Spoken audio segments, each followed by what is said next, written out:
या भाग जाएं, जवाब तो देना होगा। नमस्कार, इंडिया न्यूज पर आपका स्वागत है और हमारी मुहिम लगातार जारी है और वो मुहिम इन छोटे छोटे बच्चों से जुड़ी हुई है जिन्हें आप मेरे पीछे खेलता हुआ देख रहे हैं। इनको बेहतर शिक्षा मिल सके ये बात तो हम सब करते हैं, लेकिन वो उस शिक्षा की कीमत क्या हो, क्या स्कूलों की मनमानी चले फीस वसूलने में, दूसरी फैसिलिटीज देने के लिए जो वो पैसा लेते हैं उसके लिए, इसको लेकर इंडिया न्यूज लगातार मुहिम चला रहा है। और सबसे पहले आज जवाब तो देना होगा में हम बात करने जा रहे हैं हमारी इस मुहिम के बड़े असर की। हम आपको बताते हैं कैसे उत्तर प्रदेश में जो हमने लगातार मुहिम चलाई उसका असर हुआ है और योगी सरकार ने कुछ बड़े फैसले लिए हैं। सबसे पहली बात जो सीएम योगी ने आज बैठक करने के बाद और फैसला लेने के बाद कही है वो ये कि शिक्षा माफिया जनपद छोड़ें और या सुधर जाएं। यानी अगर आपको यहां रहना है, स्कूल चलाना है तो आपको कायदे में रहना होगा और फीस वसूली की जो मनमानी चल रही है उसको रोकना होगा, वरना आप ये उत्तर प्रदेश छोड़कर जा सकते हैं। दूसरी बड़ी बात जिसे हम इम्पैक्ट बता रहे हैं, लखनऊ में जो स्कूल्स हैं उनके लिए सिटीजन चार्टर लागू कर दिया गया है उत्तर प्रदेश में, जो कि अपने आप में बहुत बड़ा फैसला है। हालांकि ये शुरुआत में सिर्फ लखनऊ के लिए है, लेकिन ये उत्तर प्रदेश के अलग अलग जिलों में जो स्कूल्स हैं उनके लिए भी लागू होगा। और इस सिटीजन चार्टर में क्या है ये हम आपको आगे बताते हैं। ये दरअसल 51 राजकीय, 101 सहायता प्राप्त और 123 सीबीएसई स्कूल्स जो लखनऊ में हैं उन पर यह सिटीजन चार्टर लागू होता है। और ये सिटीजन चार्टर ये कहता है कि मनमानी स्कूल फीस वसूली अब आप नहीं कर सकते।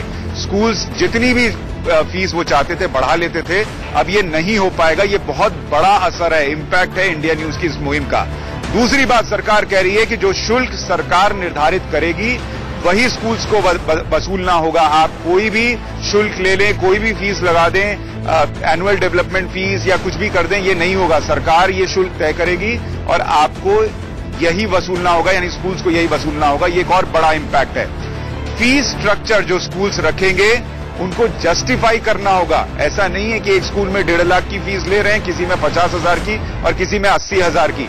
हर स्कूल को बताना होगा कि आखिर वो जो फीस वसूल रहे हैं वो क्यों न्यायोचित है, क्यों वो वसूलना चाहते हैं और ये सही है या नहीं। ये भी एक बड़ा इंपैक्ट है।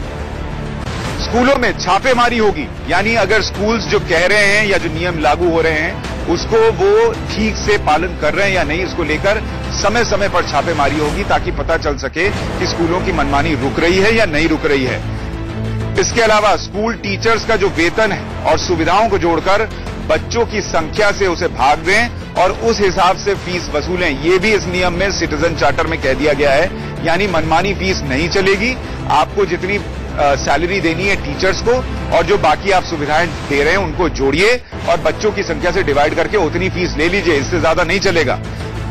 इसके अलावा मार्कशीट या टीसी देने पर जो धन उगाही होती थी, अगर आप वो करते हैं तो उस पर आप पे मुकदमा दर्ज होगा, यानी स्कूल पर इस मामले को लेकर मुकदमा चलेगा अगर ऐसा होता है। प्राइवेट पब्लिशर की किताबें बेचने पर कार्रवाई होगी। ये एक और बहुत बड़ा इंपैक्ट है इंडिया न्यूज की खबर का। हम लगातार ये मुद्दा उठा रहे थे कि एनसीईआरटी की किताबों को छोड़कर प्राइवेट पब्लिशर की किताबें स्कूल क्यों बेच रहे हैं और स्कूल से ही खरीदने की बाध्यता क्यों है। अब इस पर लखनऊ के स्कूल में रोक लगी है और यूपी के दूसरे स्कूलों में भी ऐसा ही होने जा रहा है जल्द आने वाले वक्त में।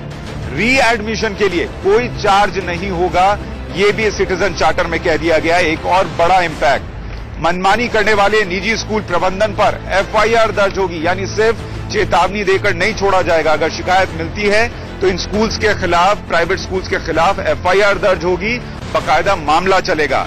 और 25 टीमें बनाकर, ये लखनऊ भर के लिए है इसलिए 25 टीमें बनाकर इसके जांच के आदेश दिए गए हैं। जब पूरे उत्तर प्रदेश में ये लागू हो जाएगा तो बड़ी संख्या में टीमें बनाई जाएंगी जो जांच करेंगी कि स्कूल्स नियम को फॉलो कर रहे हैं या नहीं। तो ये बहुत बड़े स्तर पर जो हमारी मुहिम थी, हमने एक दिन नहीं, 2 दिन नहीं, बल्कि लगातार इस मुहिम को उठाया। शिक्षा मंत्रियों से बात की, केंद्रीय मानव संसाधन मंत्री से बात की और ये कोशिश की कि इस पर कार्रवाई हो और उसका असर दिखने लगा है। लेकिन ये असर सिर्फ आज जो सिटीजन चार्टर लागू हुआ है उतने तक सीमित नहीं है। हम आपको दिखाते हैं कि कैसे हमने इस मुहिम को हफ्ते भर 10 दिन में आगे बढ़ाया है और इसके अलावा और क्या क्या इंपैक्ट रहा है इंडिया न्यूज की इस मुहिम का। बेटी बचाओ बेटी पढ़ाओ, बेटी बचाओ बेटी पढ़ाओ। गाजियाबाद के सेंट टेरेसा स्कूल की फीस बढ़ोतरी का विरोध करने पर रविंद्र रावत की 2 बेटियों को स्कूल से निकाल दिया गया। इंडिया न्यूज की मुहिम के बाद दोनों बेटियों की स्कूल में वापसी तय। इस वक्त हमने फोन लाइन पर राज सिंह यादव को भी लिया है, जो कि जिला शिक्षा निरीक्षक हैं गाजियाबाद के। सेंट टेरेसा मामला आपके सामने होगा, जिसमें 2 बच्चों को स्कूल से निकाल दिया गया है और बेसिक शिक्षा मंत्री अनुपमा जायसवाल भी इस वक्त आपका जवाब सुन रही है, हमारे साथ लाइव हैं। क्या आपने उस पर कार्रवाई की है? आज अभी मैनेजमेंट से मेरी बात हुई, उन्होंने कहा कि था मंडे को मीटिंग कर रहे हैं और मोस्ट प्रोबेबली हम बच्चों को वापस दे रहे हैं। मैं आपका भी धन्यवाद दे रही हूं कि आपने इस गंभीर इश्यू को उठाया और इस तरीके से आप तुरंत देखिए, आपके इश्यू उठाने से ये समाधान भी प्राप्त हुआ बच्चों को। गाजियाबाद के ही अमेठी स्कूल में भी फीस बढ़ोतरी का विरोध किया जा रहा है।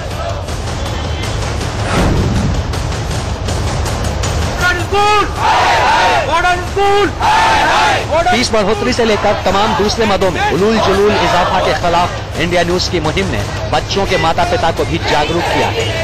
तस्वीरें नोएडा के मॉडर्न स्कूल की, जहां बच्चों के माता पिता बेलगाम फीस बढ़ोतरी के खिलाफ विरोध प्रदर्शन पर उतारे हैं। इन लोगों का दावा है कि स्कूल फीस में अचानक 50% बढ़ोतरी कर दी है। दिल्ली से सटे यूपी के नोएडा में प्राइवेट स्कूलों के तानाशाही रवैये के खिलाफ अभिभावक सड़कों पर उतर आए। यहां लोगों ने पैदल मार्च निकाला और सिटी मजिस्ट्रेट को सीएम के नाम ज्ञापन सौंपा। इंडिया न्यूज की मुहिम ने बलिया जिले में ऐसा असर दिखाया कि लोगों ने प्राइवेट स्कूलों की मनमानी के खिलाफ हस्ताक्षर अभियान चलाया है।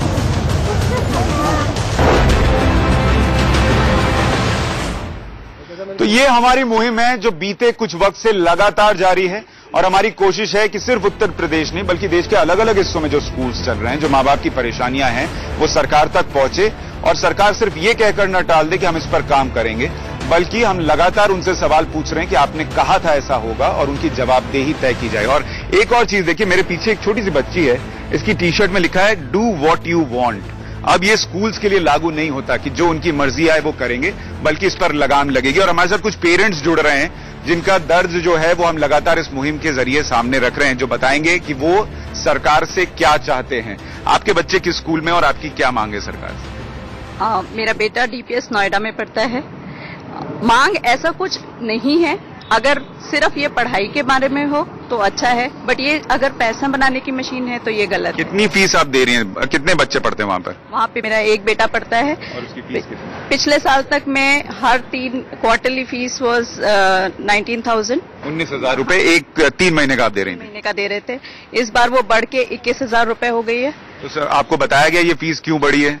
नहीं, ऐसा कुछ नहीं बताया गया, बस फीस बढ़ी है, एनुअल चार्जेस बढ़े हैं, सारा overall structure has increase by 25% but no reason was given. अच्छा, एक और बात बताइए कि क्या आपके बेटे के स्कूल, बच्चे के स्कूल में भी किताबें, यूनिफॉर्म, स्टेशनरी वहीं से खरीदना इसका जोर या दबाव होता है? बिल्कुल होता है, और सिर्फ किताबें खरीदने का दबाव नहीं होता, स्टेशनरी में भी अगर आप कहें कि हमारे पास कलर का बॉक्स ऑलरेडी है, ये ले लीजिए, हमें इसके पैसे नहीं देने चाहिए, तो वो कहेंगे नहीं ये तो पूरा बंडल बना हुआ है, आपको ऐसे ही खरीदना पड़ेगा, आप इस कलर का क्या करेंगे ये आप जानिए। चलिए, इस कलर का क्या करेंगे, वो कलर आप कहीं इस्तेमाल कर लीजिए, लेकिन उनकी जेब में पैसा आना चाहिए। आपके बच्चे कहाँ पढ़ रहे हैं? मेरी बेटी लोटस वैली स्कूल में पढ़ रही है। अच्छा। और उसकी सालाना फीस लगभग 2,10,000 है। 2,10,000 रुपए? आपके यहाँ तो इनकम टैक्स का छापा पड़ जाएगा। लग रहा है, पिछले साल तक ये 1,90 के आसपास थी, हमें वही ज्यादा लग रही थी, और इस बार तो 2,10 तो बहुत ज्यादा है। कोई कार्यवाही, कोई पूछताछ? तो एक ही बेटी है? ठीक है, तो ये आपका अपना फैसला था या स्कूल फीस देखकर एक के बाद आपने आगे बढ़ाया ही नहीं संख्या? आप कह सकते हैं, ये भी एक बहुत बड़ा इंपॉर्टेंट फैक्टर है आजकल फैमिली प्लान करने के लिए। तो ये एक बात बताइए कि स्कूल्स में जो ये चल रहा है, अभी हमने लगातार इस मुहिम को आगे बढ़ाया और एक इम्पैक्ट तो ये हुआ है कि आज लखनऊ में कह दिया गया कि आप अपनी मर्जी से फीस नहीं ले सकते। इसके अलावा और क्या चीजें आप चाहती हैं कि हो? मुझे ऐसा लगता है कि छोटी से छोटी कंपनी को भी आजकल अपनी बैलेंस शीट पब्लिश करनी होती है, उनके शेयर होल्डर्स होते हैं, प्रॉफिट एंड लॉस स्टेटमेंट दिखाना पड़ता है। आज स्कूल्स में हमें पता ही नहीं है, कोई विजिबिलिटी नहीं है, कोई गवर्नेंस नहीं है, हमें नहीं पता कि जो हमसे पैसा ले रहे हैं वो कहाँ जा रहा है, किस मद में यूज कर रहे हैं वो लोग, कहाँ खर्च हो रहा है। तो वो विजिबिलिटी और वो गवर्नेंस होनी चाहिए। एक पेरेंट्स टीचर्स या पेरेंट्स और स्कूल का फोरम होना चाहिए जिसमें ये सारे फैसले लिए। एक चीज और बताइए कि क्या जो ये पीटीए बनता है उसमें आपको पता चलता है कि कौन से लोग रखे गए, उसमें कोई ट्रांसपेरेंसी है? कोई ट्रांसपेरेंसी नहीं है, हमें नहीं पता होता कि उसके जो लोग, जो पेरेंट्स उसके पार्ट हैं वो कौन है, उसमें क्या फैसले लिए जाते ये भी नहीं पता, कैसे चुने गए। आपके बेटे के स्कूल में भी ऐसे ही सेम है? आपके कितने बच्चे? मेरे 2 बेटे हैं, एक डीपीएस नोएडा में और एक एल्कॉन पब्लिक दिल्ली में।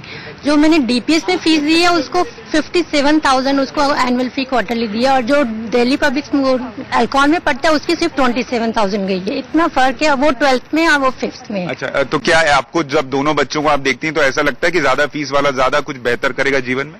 नहीं, ऐसा कुछ नहीं है, ऐसा कुछ नहीं है, बल्कि एल्कॉन में अच्छा मुझे लगा कि जो चल रहा है उसकी पढ़ाई अच्छी चल रही है, लेकिन डीपीएस में हर साल फीस बढ़ती जा रही है और एल्कॉन की इतना कुछ नहीं है। पढ़ाई का फीस से कोई लेना देना नहीं है। हम लोग भी ठीक ठाक, मेरे स्कूल की फीस मैं आपको बताऊं 120 रुपए महीने होती थी और मेरा जीवन भी चल ही रहा है। आपके बच्चे? एपीजे में है मेरे दोनों बच्चे, और एपीजे में 25 से 30% फीस बढ़ाई गई है और फैसिलिटीज उस हिसाब से नहीं दे रहे हैं। वहाँ पर एजुकेशन के हिसाब से बच्चों में वो क्वालिटी नहीं है एजुकेशन की। बस में इतनी भीड़ है, बच्चे सफोकेट होकर आते हैं। आजकल जो नया सेशन है, तो फीस कितनी है वहाँ पर?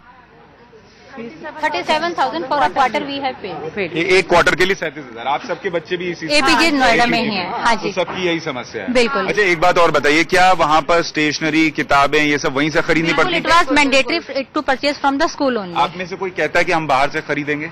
नहीं, ऐसा कुछ नहीं है, वहाँ पर ऐसा है अपने ही बुक्स बना लाता है। नहीं तो में क्या है कि यहाँ पर कुछ किताबें वो ऐसी लगाते हैं जो वो यूज भी नहीं करते पूरे साल, सिर्फ शेल्फ्स में लगी रहती हैं। आज ही मैं कुछ किताबें वापस करके आई हूँ क्योंकि मेरे बेटा और बेटी में सिर्फ 1 साल का डिफरेंस है, तो वो बेटी की किताबें बिल्कुल अनटच्ड थी। 2000 की books I have return today of my son, और मुझे पता है ये भी टच नहीं होंगी, बस हमारे पास होनी चाहिए। देखिए, एक चीज तो मैं आपको और बता दूं, ये दर्द बहुत सारे पेरेंट्स का है। उनके 2 बच्चे हैं, उनको छोटे बच्चे को बड़े वाले भाई या बहन की किताब ट्रांसफर हो सकती थी, वो नहीं होती है, और इसकी वजह यह है कि हर साल प्राइवेट पब्लिशर्स की जो किताबें वो बदल दी जाती हैं। एक जानकारी मैं आपको और दे दूं कि सीबीएसई साफ तौर पर यह कहती है कि आप एनसीईआरटी की किताबें देंगे, उससे पढ़ाएंगे, लेकिन स्कूल्स जो है वो प्राइवेट पब्लिशर्स के साथ एक डील कर लेते हैं जिसके तहत ये धन उगाही होती है। इस बार ये जानकारी रखिए कि सीबीएसई ने ये कह दिया है कि आप हमको पहले से बताइए आपको कितनी किताबें चाहिए एनसीईआरटी की, ताकि किसी स्कूल के पास ये बहाना न रहे कि हमें एनसीईआरटी की किताब नहीं मिली, इसलिए हमको प्राइवेट पब्लिशर से ये किताब खरीदनी पड़ी। अब देखते हैं क्या इसके बाद भी ये हो पाता है या नहीं। मैं आज हम उन पेरेंट्स के साथ हैं जो स्कूल फीस की मनमानी और स्कूल से जो उगाही होती है उससे परेशान है। सर, आपके पास कोई सुझाव है इस वक्त, अगर सरकार आपको सुन रही है, क्या होना चाहिए स्कूल फीस या स्कूल्स की जो मनमानी उसके खिलाफ? सबसे पहले तो मैं इंडिया न्यूज को धन्यवाद कहूंगा, उन्होंने ये मुहिम चलाई है, इससे काफी लोगों को फायदा होगा। दूसरा है कि 4 साल पहले राइट टू एजुकेशन पास हुआ था। एक्चुअली राइट टू एजुकेशन अभी कहां पर एग्जिस्ट करता है, nobody knows. Right to education should be at a affordable cost. आपने केवल RTE लिखने से प्रॉब्लम सॉल्व नहीं होती। अगर आप कहें कि 6,000 रुपए पर महीने एक नर्सरी के बच्चे के लिए, that's too much actually. 1 lakh रुपए ऑन एन एवरेज एक बच्चे का एनुअल फीस आता है। तो इसको हर तरीके से अफोर्डेबल बनाना है और गवर्नमेंट को अपने स्कूलों को ज्यादा अच्छा करना है। दुनिया में आप कहीं चले जाइए, primary education is government responsibility. देखिए, एक बात आप गौर कीजिएगा, हम जितने पेरेंट्स से बात करते हैं, कोई ये नहीं कहता कि आप फीस जो है बिल्कुल खत्म कर दीजिए या इतनी नीचे कर दीजिए कि स्कूल्स चल ना पाए, जो टीचर्स हैं उनको अच्छी सैलरी ना मिल पाए। सब चाहते हैं कि बच्चों को अच्छी शिक्षा मिले, लेकिन उसके लिए भी एक दायरा तय हो, वो अफोर्डेबल हो। ये एक शब्द इस्तेमाल होता है कि जो मेरी जेब पर इतनी भारी ना पड़ जाए कि 2 या 3 बच्चों को पढ़ाना पड़े तो पसीने छूट जाएं, और वो भी हर साल बढ़ती जाए। उत्तर प्रदेश में लखनऊ में इंडिया न्यूज की खबर के बाद सिटीजन चार्टर आया है, और हम उम्मीद करेंगे कि योगी सरकार उत्तर प्रदेश में अलग अलग जगहों पर उसे लागू करेगी और इस फीस वसूली पर लगाम लगेगी। हमारी आज की इस खास पेशकश में इतना ही। नमस्कार।